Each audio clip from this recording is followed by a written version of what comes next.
जय हिंद दोस्तों। तो दोस्तों आज की इस वीडियो में मैं आपको मेनली बताने वाला हूँ रिलायंस इंडस्ट्रीज़ लिमिटेड मतलब RIL के रिलेटेड डिटेल एनालिसिस उनका फिनंशियल स्टेटमेंट का। और दोस्तों रिलायंस इंडस्ट्रीज़ की बात करूँ तो आपको पता ही होगा ये इंडिया की टॉप कंपनी है in terms of market cap with a market cap of around 18 lakh crore के आसपास का दोस्तों इनका मार्केट कैप है। और दोस्तों आपको पता होगा कि अगर इसके रिज़ल्ट में कुछ भी एस्टिमेट्स के हिसाब से कुछ भी अप डाउन हुआ तो आपको पता है कि जैसे कल की बात करूं तो शुक्रवार को या फ्राइडे को मार्केट हमारा लगभग 200 पॉइंट नीचे डाउन था। और उसमें दोस्तों प्राइम कैंडिडेट जो था गिराने के लिए उसमें था रिलायंस इंडस्ट्रीज़ लिमिटेड, क्योंकि रिलायंस इंडस्ट्रीज़ का शेयर लगभग 3% डाउन था अपने प्रीवियस क्लोजिंग से। तो समझ सकते हैं दोस्तों कि मतलब अगर आप ऐसे समझ सकते हैं कि रिलायंस अगर ₹1 गिरती है तो लगभग 0.5 पॉइंट जो है मार्केट ऐसे ही गिर जाती है। तो समझ सकते हैं दोस्तों कितनी सबसे हैवी वेटेज वाली कंपनी है रिलायंस इंडस्ट्रीज़ लिमिटेड। तो दोस्तों आपको पता होगा कि पूरे मार्केट का लगभग 42% ऑफ द जितने भी लगभग 42% जो कंट्रोल होते हैं मार्केट वो है सबसे पहले रिलायंस इंडस्ट्रीज़ लिमिटेड, उसके बाद जितना भी फिनंशियल सेक्टर वाले कंपनी है उसको, और फिर IT, ये तीनों मिला के दोस्तों लगभग 42% से ज़्यादा है पूरे मार्केट को कंट्रोल करती है, यही तीनों सेक्टर ही बोलूँ या फिर कंपनी। तो चलिए दोस्तों अब मैं आपको इस चीज़ से रिलेटेड आपको डिटेल एनालिसिस करवाने वाला हूँ पूरे रिलायंस इंडस्ट्रीज़ लिमिटेड का रिज़ल्ट।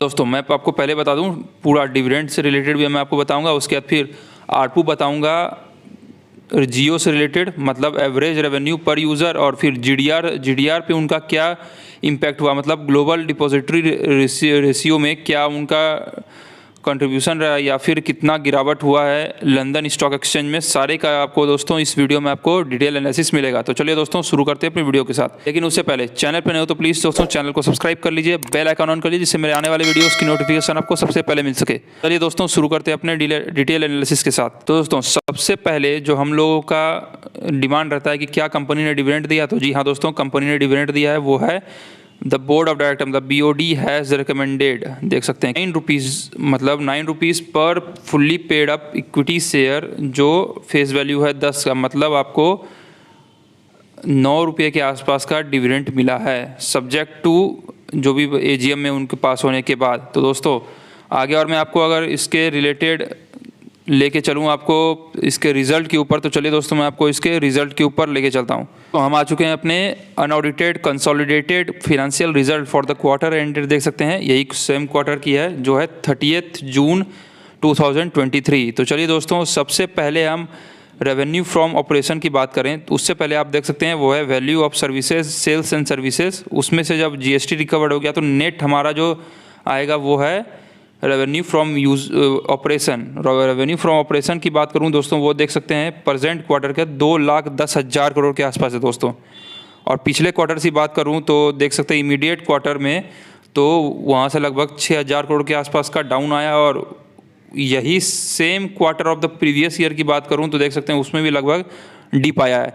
इसीलिए दोस्तों मैं आपको बोल रहा था कि जब रेवेन्यू इन लाइन नहीं है कंपनी का एस्टिमेट्स के अकॉर्डिंग या फिर पिछले क्वार्टर्स के अकॉर्डिंग, तो दोस्तों समझ सकते हैं आप GDR में लगभग 6% के आसपास दोस्तों डाउन है लंदन स्टॉक एक्सचेंज में अगर मैं बात करूं तो। उसके बाद अगर मैं दोस्तों आपको आगे और वीडियो में की टेकअवेज भी बताऊंगा इसका। तो चलिए दोस्तों आगे और मैं आपको बात करूं तो देख सकते हैं अदर इनकम जब जोड़ देंगे दोनों जोड़ने के बाद हमारा ऐड करने के बाद आ जाएगा 2,14,000 करोड़ के आसपास, जो पिछले साल से भी दोस्तों कम है, उससे मतलब same quarter of the previous year से भी कम है। और अगर दोस्तों मैं आपको जब टोटल एक्सपेंस अगर दिखाऊं, टोटल एक्सपेंस भी 1,90,000 करोड़ के आसपास है जो पिछले क्वार्टर से डीप होके आया है, जो अच्छी बात है, पॉजिटिव पॉइंट है कंपनी के लिए।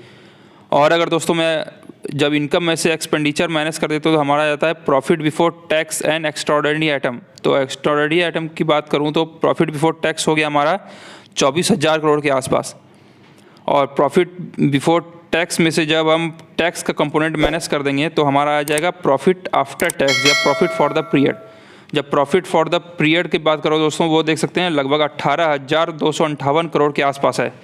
और दोस्तों कुछ और अगर मैं आपको दिखाऊं तो टोटल अदर कॉम्प्रिहेंसिव इनकम और loss from continuing operation net of tax की बात करूं, वो भी लगभग 1347 करोड़ के आसपास है। जब इन सारे को माइनस कर दूं दोस्तों तो देख सकते हैं हमारा आ जाता है net profits attributable to the controlling company या ओनर ऑफ द कंपनी, वो है 16,011 करोड़ के आसपास दोस्तों इनका नेट प्रॉफिट आया है इस साल का। और पिछले साल की बात करूं दोस्तों, देख सकते हैं सिग्निफिकेंट डाउनग्रेड है इनका, देख सकते हैं लगभग जो 19,300 करोड़ के आसपास था वो इस बार लगभग 16,000 करोड़ के पास रह गया है। और दोस्तों अगर मैं आपको और आगे लेके चलूँ दोस्तों, same quarter of the previous year की बात करूँ तो उसमें भी आप देख सकते हैं लगभग 18,000 करोड़ के आसपास जो नेट प्रॉफिट था वो अब सिर्फ 16,000 करोड़ के आसपास रह गया। इसलिए दोस्तों मैं आपको बोल रहा था कि जीडीआर में इनका जो है वो डाउन आया है या फिर डिप आई है 6% के आसपास। और अगर दोस्तों मैं आपको इसके सेगमेंट वाइज रेवेन्यू की बात करूं तो चलिए सेगमेंट वाइज रेवेन्यू भी आपको दिखा देता हूं। सबसे पहले दोस्तों सेगमेंट वाइज रेवेन्यू में सबसे पहली सेगमेंट जो है वो है O2C, जो इनका मेजर रेवेन्यू जिनसे आता है और इनका कोर बिजनेस वहीं का है, वो है ऑयल टू केमिकल जो पेट्रोल वाली कंपनी है। उसमें देखूँगा तो 1,33,000 करोड़ के आसपास का इनका रेवेन्यू है, जो same quarter of the previous year की बात करूँ उससे डिप होके आया है। रिटेल से पहले दोस्तों ऑयल टू गैस या ऑयल एंड गैस की बात करूं दोस्तों, उसमें भी ठीक जंप आया है। लेकिन सबसे स्टार परफॉर्मर की अगर बात करूं दोस्तों वो है हमारा जियो, या फिर उससे भी पहले रिटेल, वो उसमें भी देख सकते हैं दोस्तों पिछले क्वार्टर से जंप होके आया है। देखें तो 69,275 करोड़ के आसपास था, इस साल देख सकते हैं आप वो है 69,962 करोड़ के आसपास का है इनका सेल्स। और डिजिटल सर्विसेज जिसमें दोस्तों जियो आ जाता है, उसकी बात करो दोस्तों उसमें भी आप देख सकते हैं कि 32,000 करोड़ के आसपास का इनका टोटल सेल्स आया है फॉर जियो की बात करूं तो। दोस्तों अगर मैं आपको इसके और भी कुछ की टेक अवे की बात करूं तो उसमें भी आप देख सकते हैं कि जैसा मैं आपको बताया दोस्तों रिटेल सेक्टर में इंक्लूड करता है वो है कंज्यूमर रिटेल और रेंज ऑफ रिलेटेड सर्विसेज, और डिजिटल में वही डिजिटल सर्विसेज से रिलेटेड है। ये दोस्तों आप देख सकते हैं अपनी स्क्रीन पे, वो है Reliance Industries Q1 result live. Jio's ARPU मतलब average revenue per user rises 2.28% to 180 rupees per user दोस्तों इनका रेवेन्यू आ रहा है।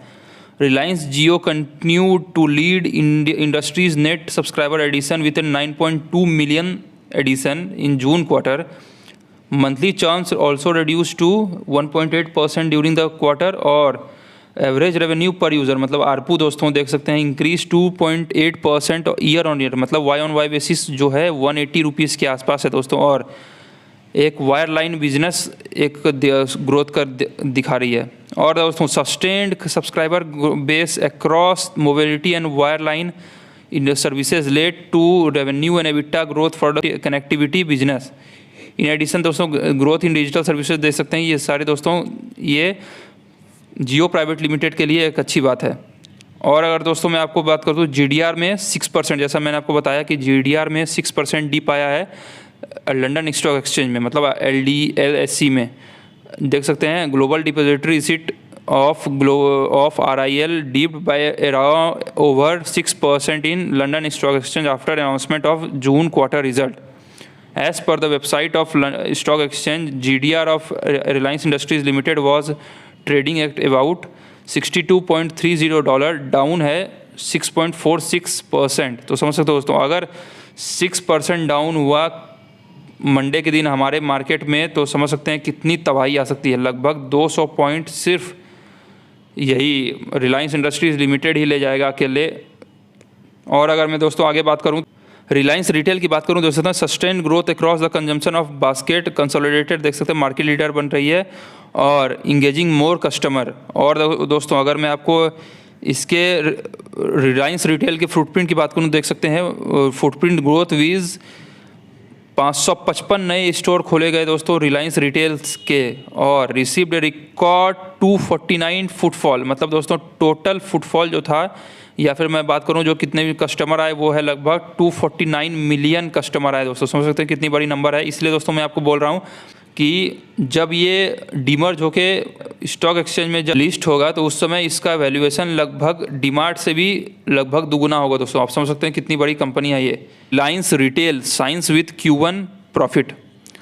तो दोस्तों ओवरऑल अगर मैं बात करूं आपको कंक्लूजन में, तो रिलायंस के O2C बिजनेस ने थोड़ा डिप दिखाया है, और रिलायंस के रिटेल वाले सेक्टर की बात करूं तो उसने बहुत ही अच्छा रिजल्ट दिखाया। और अगर जियो की बात करें तो दोस्तों उसने भी अच्छा दिखाया। दोस्तों एक O2C बिजनेस से दोस्तों इनका थोड़ा सा डिप आ गया, जिसके कारण शेयर में करेक्शन आएगा। और यही दोस्तों आपके लिए एक सुनहरा मौका है या फिर एक गोल्डन अपॉर्चुनिटी है शेयर में पोजीशन लेने के लिए। और फॉर डिस्क्लेमर दोस्तों, ये शेयर मेरे पास भी है, और मैंने इस शेयर को लगभग 6 महीने पहले ख़रीदा था, लगभग जब ये 2170 या 80 के आसपास इनका जब लो लगा था, उसी के आसपास मैंने इस शेयर को ख़रीदा था। और दोस्तों शेयर में, कोई भी शेयर में पोजीशन लेने से पहले आप अपने फिनेंशियल एडवाइज़र से ज़रूर एडवाइस करें, तभी आप अपने हार्ड एंड मनी को इस शेयर में या स्टॉक मार्केट में इन्वेस्ट करें। तो दोस्तों बस आज के वीडियो के लिए बस इतना ही। चैनल पर नहीं हो तो प्लीज़ चैनल को सब्सक्राइब कर लीजिए, बेल आइकन ऑन कर लीजिए, जिससे मेरे आने वाले वीडियोज़ की नोटिफिकेशन आपको सबसे पहले मिल सके। और लास्ट में जी हाँ दोस्तों, जय हिंद।